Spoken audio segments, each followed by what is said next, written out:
नमस्कार दोस्तों, स्वागत है आप सबका। वोडाफोन आइडिया के बारे में बात करेंगे, जहां इसका शेयर प्राइस ₹7.64 पे ट्रेड कर रहा है।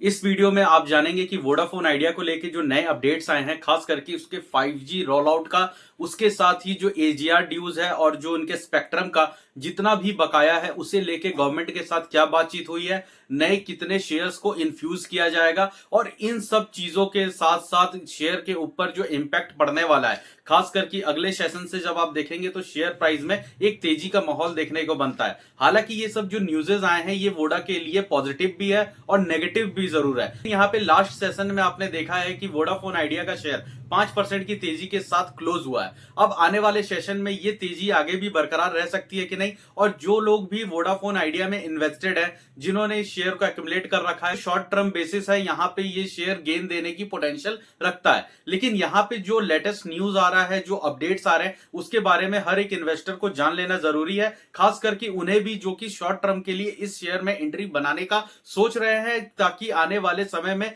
10 से 15 या 20% तक का इसमें गेन देखा जा सकता है। देखिए, यहाँ पे जो पहला अपडेट आ रहा है, इसमें मैं डायरेक्ट पॉइंट टू पॉइंट बात करता हूं, जहां पे वोडाफोन आइडिया ने गवर्नमेंट को कहा है, Vodafone Idea said we does not able to pay any dues of spectrum and AGR. मतलब वोडाफोन आइडिया अभी किसी भी हालत में ऐसे नहीं है फाइनेंशियल कंडीशन में कि वो एजीआर के ड्यूज और जो स्पेक्ट्रम की जो पहले के लाइसेंस लेने का जो ड्यूज होता है, जो बकाया था ऑलरेडी, इन सबको पे करने के जो एबिलिटी है, वो इस वक्त वोडाफोन आइडिया के पास नहीं है। मतलब यहाँ पे वोडाफोन आइडिया गवर्नमेंट को यही कह रहा है कि हमारी फाइनेंशियल कंडीशंस अच्छी नहीं है, क्वार्टर दर क्वार्टर हम उसमें नुकसान कर रहे हैं, कंपनी के पास कैश फ्लो नहीं है, कंपनी की जो अर्निंग्स है वो काफी ज्यादा इंपैक्ट हुई है। तो अब यहाँ पे जो वोडाफोन है, वो भी पिछले 2-3 क्वार्टर से लगातार अपने यूजर बेस को भी खोता जा रहा है। अगर आपको वोडाफोन आइडिया के क्वार्टर रिजल्ट, बैलेंस शीट और इसके डिटेल एंड टेक्निकल एनालिसिस की वीडियो चाहिए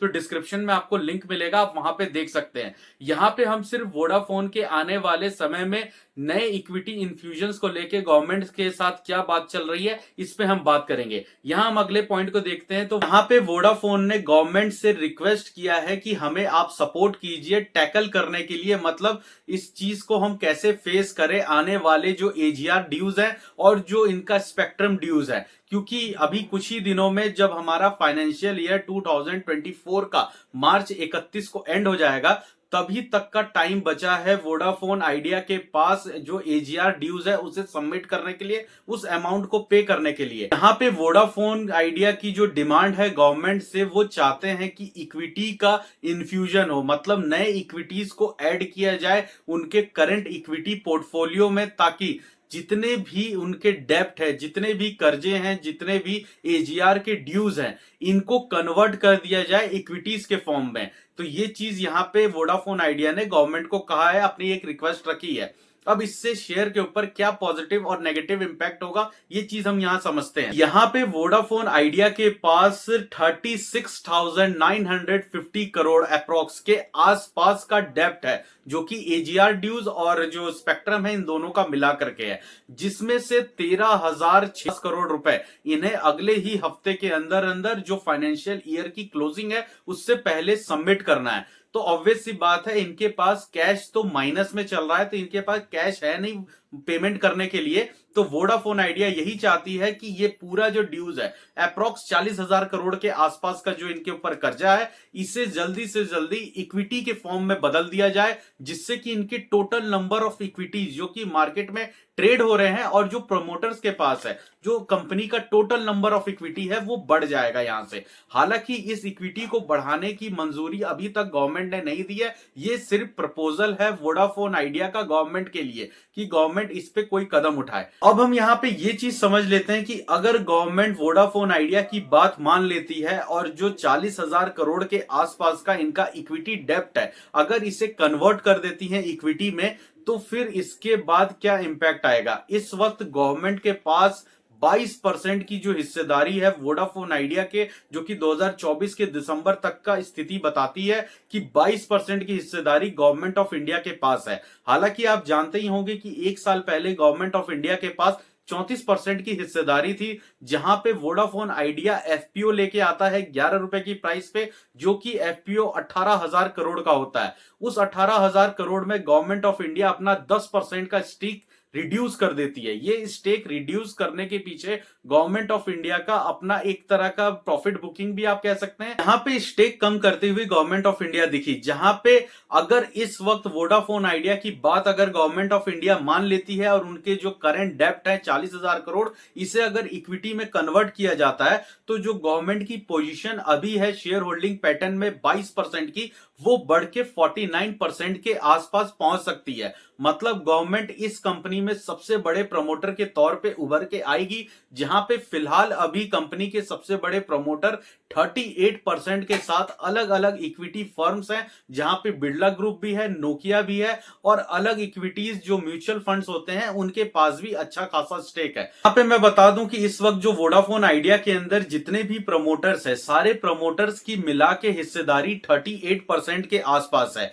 अब ये जो 38% है, यहां पे सारे प्रमोटर्स को मिला करके 2658 करोड़ अप्रॉक्स मैं आपको बता रहा हूं कि 2658 करोड़ इक्विटीज हैं इन प्रमोटर्स के पास। तो टोटल 100% में से 38% जो शेयर्स हैं कंपनी के, वोडाफोन के जो इक्विटीज हैं वो प्रमोटर्स के पास है। अब रह गई बाकी की 62%, तो 62% और 38% शेयर, मतलब वोडाफोन आइडिया का करंट सिचुएशन में जो टोटल इक्विटी नंबर्स है वो करीबन 4,305 करोड़ के आसपास है। मैं अप्रॉक्स में आपको बता रहा हूं। मतलब वोडाफोन आइडिया का जो इक्विटी है, टोटल नंबर ऑफ इक्विटीज, जैसे आपके पोर्टफोलियो में 100 होंगे, 200, 1,000 शेयर्स होंगे, 10,000 भी हो सकते हैं। इस तरीके से वोडाफोन आइडिया के करंट सिचुएशन में 4,305 करोड़ इक्विटी मार्केट में है, जिसमें 38% प्रमोटर्स के पास है। अब नए इक्विटीज अगर यहां जारी किए जाएंगे जो कि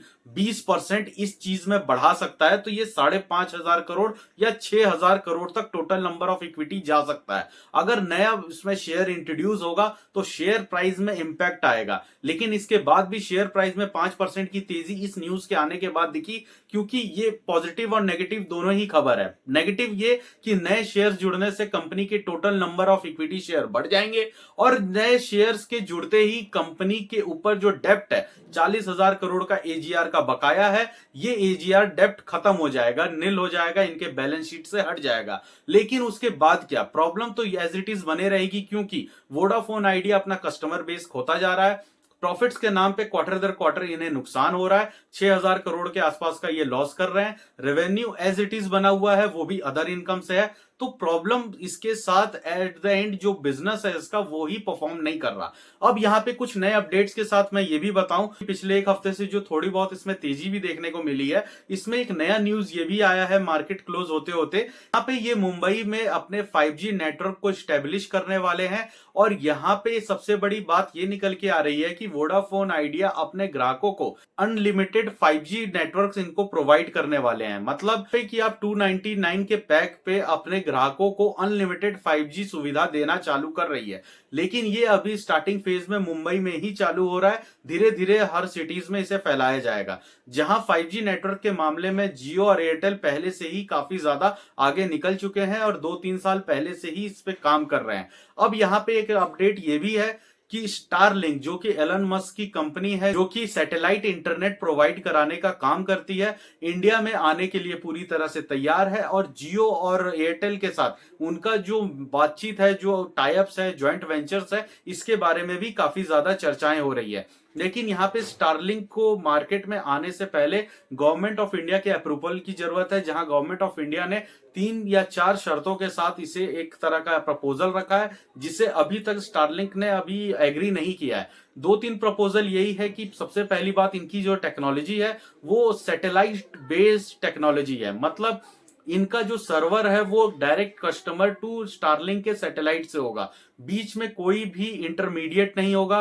बीच में कोई टेलीकॉम कंपनियां नहीं होंगी। तो इसलिए गवर्नमेंट ने कहा है कि आपका जो सिग्नल है, आपका जो सर्वर है, वो डायरेक्ट कस्टमर टू सैटेलाइट ना होके एक मिड पाथवे आप देंगे, जहां पे कस्टमर से हमारे जो टेलीकॉम ऑपरेटर है वहां पे वो डाटा जाएगा और उसके बाद आपका सर्वर पे जाएगा। तो इस चीजों में अभी तक स्टारलिंक ने हाँ नहीं कहा है। दूसरा ये कि ये जो सैटेलाइट बेस्ड इंफॉर्मेशन और सैटेलाइट बेस्ड जो टेलीकॉम ऑपरेशंस होते हैं, यहाँ पे जो साइबर सिक्योरिटी की बात आती है, ये भी काफी ज्यादा टेक्निकल प्रॉब्लम्स के साथ गुजरना पड़ता है, जहां पे स्टारलिंक को ये पूरा प्रपोजल रखना पड़ेगा कि अगर साइबर क्राइम जैसी कोई चीज होती है तो हमारी गवर्नमेंट उसके ऊपर कैसे नजर रख सकती है और जो एजेंसियां हैं वो कैसे रखेंगी।